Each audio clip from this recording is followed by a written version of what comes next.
말씀을 전하겠습니다. 오늘 저희들에게 주신 하나님의 말씀은 시편 107편 23절에서 43절까지 말씀입니다. 저 여러분이 한 절씩 교독하도록 하겠습니다. 배들을 바다에 띄우며 큰 물에서 일을 하는 자는 여호와께서 행하신 일들과 그의 기이한 일들을 깊은 바다에서 보나니 여호와께서 명령하신즉 광풍이 일어나 바다 물결을 일으키는도다. 그들이 하늘로 솟구쳤다가 깊은 곳으로 내려가나니 그 위험 때문에 그들의 영혼이 녹는도다. 그들이 이리저리 구르며 취한 자같이 비틀거리니 그들의 모든 지각이 혼돈 속에 빠지는도다. 이에 그들이 그들의 고통 때문에 여호와께 부르짖음에 그가 그들의 고통에서 그들을 인도하여 내시고 광풍을 고요하게 하사 물결도 잔잔하게 하시는도다. 그들이 평온함으로 말미암아 기뻐하는 중에 여호와께서 그들이 바라는 항구로 인도하시는도다.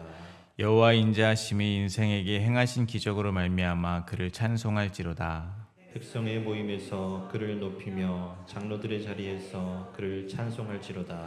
여호와께서는 강이 변하여 광야가 되게 하시며 샘이 변하여 마른 땅이 되게 하시며 그 주민의 악으로 말미암아 옥토가 변하여 염전이 되게 하시며 또 광야가 변하여 못이 되게 하시며 마른 땅이 변하여 샘물이 되게 하시고 줄인 자들로 말미암아 거기에 살게 하사 그들이 거주할 성읍을 준비하게 하시고 밭에 파종하며 포도원을 재배하여 풍성한 소출을 거두게 하시며 또 복을 주사 그들이 크게 번성하게 하시고 그의 가축이 감소하지 아니하게 하실지라도 다시 압박과 재난과 우환을 통하여 그들의 수를 줄이시며 낮추시는도다.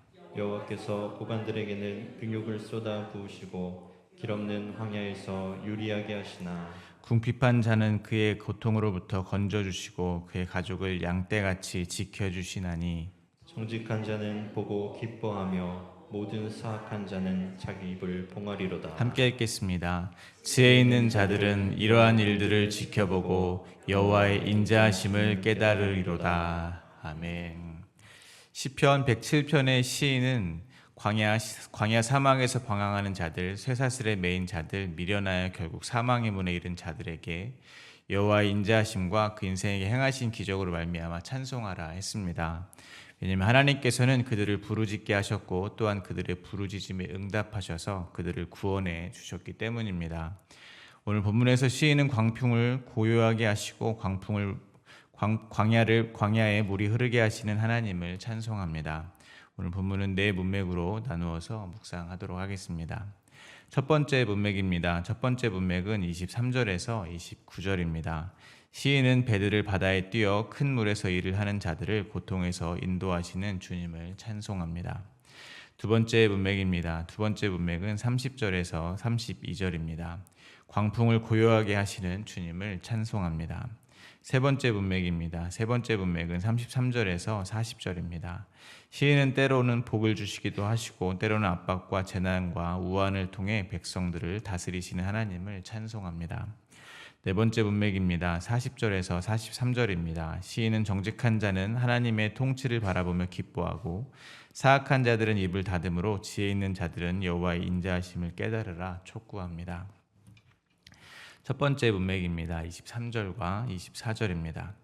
배들을 바다에 띄우며 큰 물에서 일을 하는 자는 여호와께서 행하신 일들과 그의 기이한 일들을 깊은 바다에서 보나니.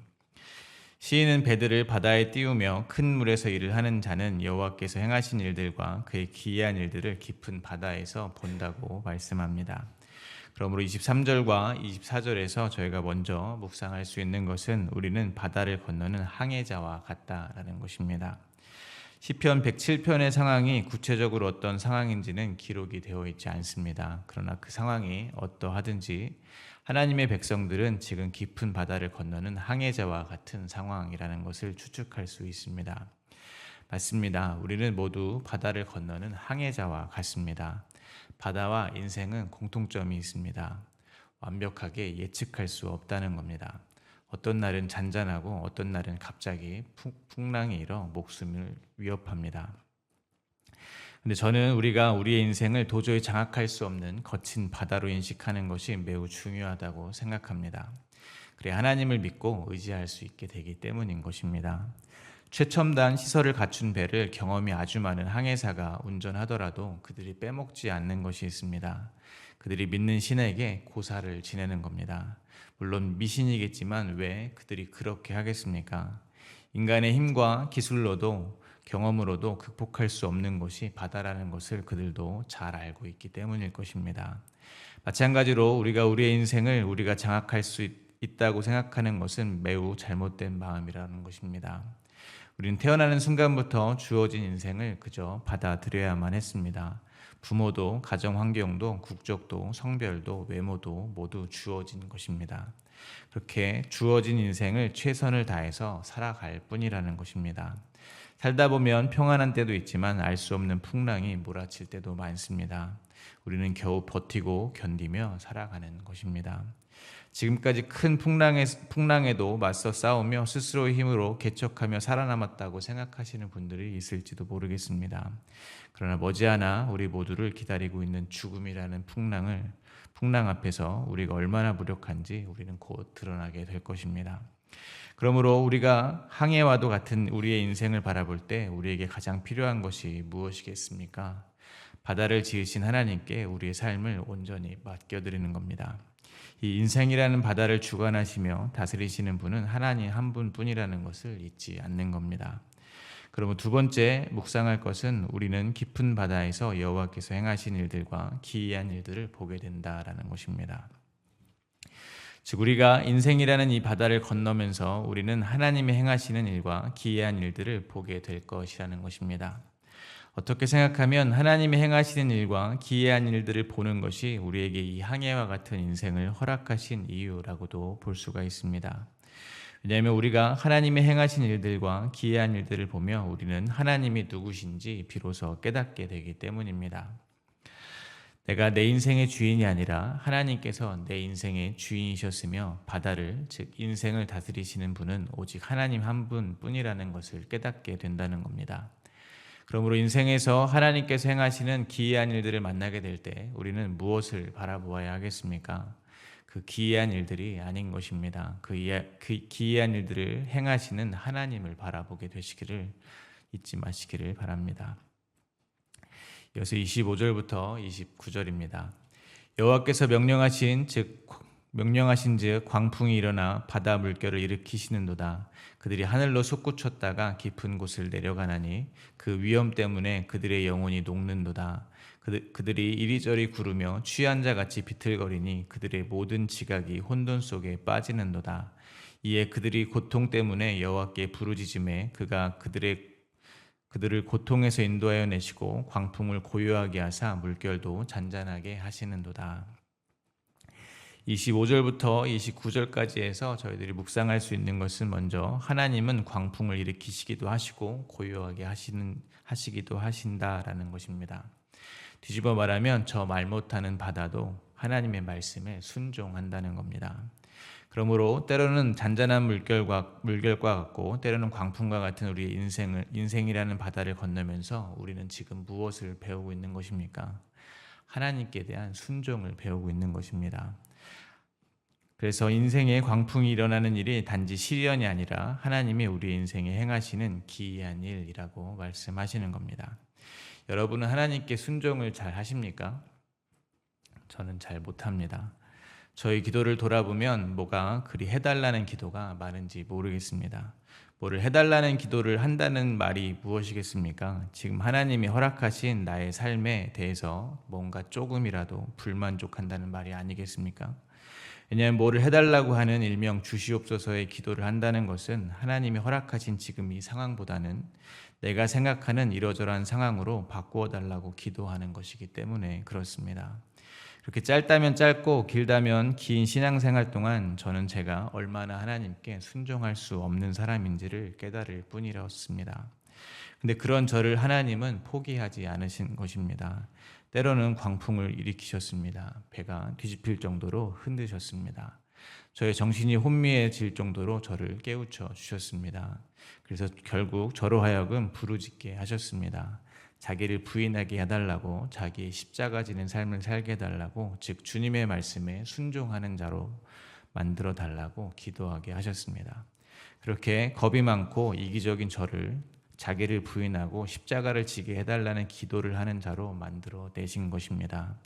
그러니 우리의 삶에 일어나는 광풍이 단지 광풍이 아니라 하나님께서 행하시는 기이한 일이 아니면 무엇이겠습니까? 그러므로 이어서 묵상할 수 있는 것은 하나님은 결코 우리를 포기하시지 않는다라는 겁니다. 여러분, 우리의 신앙생활, 우리와 하나님과의 관계를 보통 손을 잡는 것으로 표현하기도 합니다.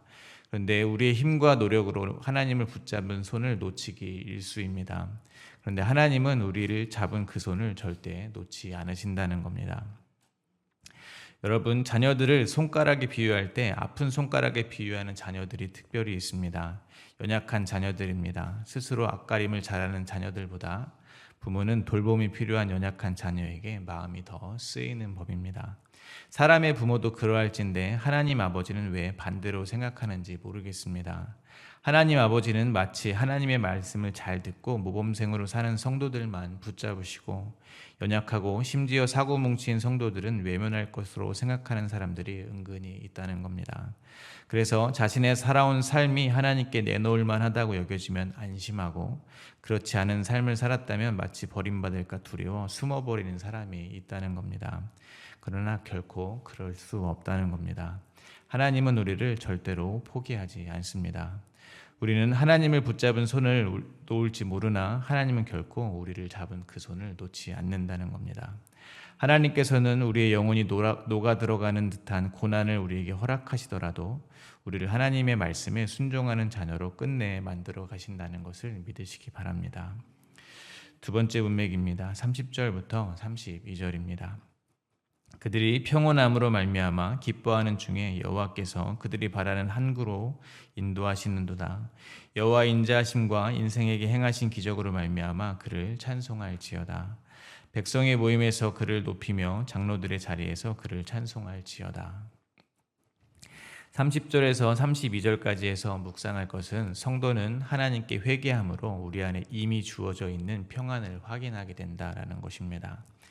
이 세상의 법 아래서 자신의 잘못을 고백하면 어떻게 됩니까? 그 이후에 죄값을 치릅니다. 죄를 지었으면 응당한 벌을 받는 것이 이 세상 법 아래서 정의로운 것입니다. 쉽게 말해서 자수를 한다고 해서 그 죄값을 면제받지 않는다는 겁니다. 그런데 하나님 앞에서 회개하는 것은 다른 것입니다. 하나님이 허락하시는 고난은 어떻게 보면 회개를 이끌어내기 위해서 허락하시는 것이거나 무언가를 가르치시기 위해서 징계와 훈계로서 허락하시는 것이지 자기의 죄를 고백한 자들에게 징벌로서 주어지는 것은 아니라는 겁니다. 이를테면 하나님께서 죄를 범한 자들을 깨우치기 위해서 먼저 고난을 허락하시고 그 고난 가운데 성도들은 회개하게 된다는 겁니다. 즉 우리가 회개할 수 있는 마음을 주시는 것조차 하나님의 주권적 역사인 것입니다. 그리고 이미 십자가에서 완성된 평안을 우리에게 확인시켜 주시는 과정이라는 것입니다. 그래서 회개한 성도들에게, 즉 자기의 죄를 고백한 성도들에게 하나님은 죄값을 치르게 하시지 않는다는 겁니다. 오히려 평안을 허락해 주십니다. 용서를 해주시는 것입니다. 여러분들도 회개하고 징벌을 받는 것이 아니라 오히려 그런 평안을 누려보신 경험이 다들 있으실 것이라고 생각합니다. 그럼 그 죄값은 사라진 것입니까? 아닙니다. 다시 말씀드리지만 십자가 위에서 예수 그리스도께서 대신 우리의 죄값을 치르신 것입니다. 즉 우리가 누리는 평안은 바로 예수 그리스도의 피 흘리심으로 얻어낸 것입니다. 그러므로 하나님의 백성들은 우리의 인생에 행하신 주님의 일들을 돌아보며 주님을 찬송해야 되는 것입니다. 32절의 고백처럼 백성들의 모임에서 장로들의 자리에서 주님을 높이며 주님을 찬송해야 한다는 것입니다. 광풍을 일으키셨지만 고통 가운데 부르짖게 하셨지만 이 모든 것이 나를 구원하시기 위한 주님의 뜻이었음을 고백하며 날마다 찬송해야 한다는 것입니다. 그러므로 우리 인생에서 가장 기이한 일이 무엇이겠습니까? 바로 내가 구원받은 일입니다. 나를 위해서 예수 그리스도께서 십자가 지신 그 일입니다. 그러므로 주께서 우리의 인생의 항해길에 광풍을 일으키실 때 우리를 회개의 자리로 부르고 계신 주님을 바라보시기를 바랍니다. 바다에 광풍을 일으키면, 즉 바다를 휘저으시면 바다 아래 가라앉아 있던 우리의 죄와 허물이 모두 드러날 것입니다. 그때 빨리 회개의 자리로 돌아오게 되기를 바랍니다. 세 번째 문맥입니다. 먼저 33절부터 35절입니다. 여호와께서는 강이 변하여 광야가 되게 하시며 샘이 변하여 마른 땅이 되게 하시며 그 주민의 악으로 말미암아 옥토가 변하여 염전이 되게 하시며 또 광야가 변하여 모치 되게 하시며 마른 땅이 변하여 샘물이 되게 하시고 33절부터 35절까지 해서 묵상할 것은 죄악은 성도들의 삶도 황폐하게 만든다라는 것입니다. 여기서 염전이 될 것이라는 것은 신안 앞바다의 염전과 같이 좋은 소금을 얻는 땅이 될 거라는 뜻이 아닙니다. 오히려 사막, 불모지가 되어서 사람이 살 수 없는 곳이 될 것이라는 말입니다. 마찬가지로 우리가 아무리 성도라 할지라도 죄에 빠져 있다면 우리의 삶은 불모지와 같게 될 것입니다. 우리 안에는 분명 마르지 않는 샘이 있습니다. 바로 성령 하나님께서 우리에게 결코 목마르지 않을 샘물이 되어 주셨기 때문입니다. 그러나 우리가 옛 습관을 버리지 못하여서 죄악에 빠져 있다면 성도들의 삶이라도 그 삶은 매우 황폐하게 될 것이라는 것입니다. 그러나 사실 이미 구원을 받은 성도의 영적인 현실이란 광야와 같던 황폐한 인생이 예수 그리스도의 은혜로 말미암아 이미 마르지 않은 샘물과 같이 된 것이라 할 수 있습니다. 그러므로 우리는 우리의 전 인생을 예수 그리스도의 충만한 은혜 안에서 풍성하게 살아갈 수 있는 것입니다. 그러나 우리의 삶의 또 다른 측면은 우리는 아직 그 구원을 이루어가고 있는 중이라는 것입니다. 그러므로 우리의 삶은 우리의 죄악으로 인해서 여전히 황폐해질 수 있음을 기억하시기 바랍니다. 예수 그리스도께서 십자가로 우리를 사랑하셨듯이 우리가 하나님을 사랑하고 이웃을 사랑한다면 충분히 은혜 안에서 날마다 감사와 찬송의 삶을 살 수 있습니다.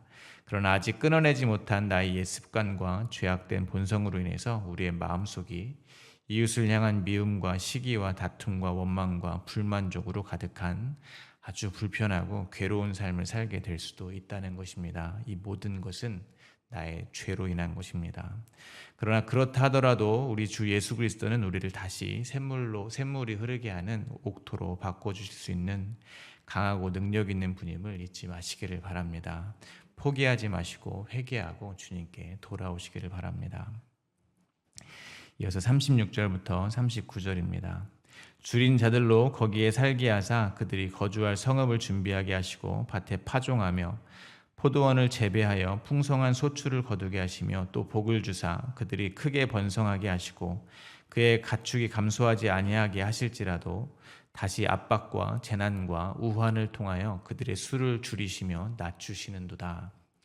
36절에서 39절까지 해서 저희들이 묵상할 수 있는 것은 하나님은 우리를 다스리시며 통치하신다라는 것입니다. 그러나 하나님께서 인도하시는 우리의 인생은 그야말로 롤러코스터를 타는 것만 같습니다. 풍성한 복을 주사 크게 번성하게 하시기도 하시고 다시 압박과 재난과 우환을 통해서 그 수를 줄이시고 낮추시기도 하신다는 겁니다. 사무엘상 2장 6절과 7절입니다. 여호와는 죽이기도 하시고 살리기도 하시며 스올에 내리기도 하시고 거기에서 올리기도 하시는도다. 여호와는 가난하게도 하시고 부하게도 하시며 낮추시기도 하시고 높이시기도 하시는도다. 하나님께서 이렇게 하시는 이유가 무엇이라는 겁니까? 고린도후서 1장 9절입니다. 우리는 우리 자신이 사형 선고를 받은 줄 알았으니 이는 우리로 자기를 의지하지 말고 오직 죽은 자를 다시 살리시는 하나님만 의지하게 하심이라. 하나님은 우리로 하여금 우리가 하나님만 의지하는 자가 되게 하시기 위해서 마치 우리의 인생을 롤러코스터와 같이 높이시기도 하시고 낮추시기도 하신다는 겁니다. 왜냐하면 우리를 낮추시는 하나님의 열심으로 인해서 비로소 우리는 우리를 위해서 가장 낮은 곳으로 오신 예수 그리스도를 만나게 되기 때문입니다. 그러므로 우리는 아주 잘 살아야 합니다. 무엇이 잘 사는 것입니까? 복을 받아 풍성한 소출을 거두며 크게 번성하는 것이 잘 사는 것입니까? 아닙니다. 잘 사는 것은 이제 그 세상의 기준에서 벗어나는 것이 잘 사는 것입니다. 세상이 말하는 성공과 실패, 복과 저주, 가난과 풍요 등의 기준에서 벗어나서 하나님이 주시는 생명력으로 어떠한 상황 가운데서도 하나님을 알고 더 알아가는 삶을 사는 것이 잘 사는 겁니다. 우리가 얻은 부와 성공은 무엇입니까? 하나님을 알기 위해서 얻은 부와 성공입니다. 그럼 우리가 가난하게 된 것은 왜 가난한 것입니까? 하나님을 알기 위해서 가난한 것입니다. 우리가 건강한 것도 때로는 연약한 것도 모두 하나님을 알기 위해서 우리에게 허락하신 일들이라는 것입니다.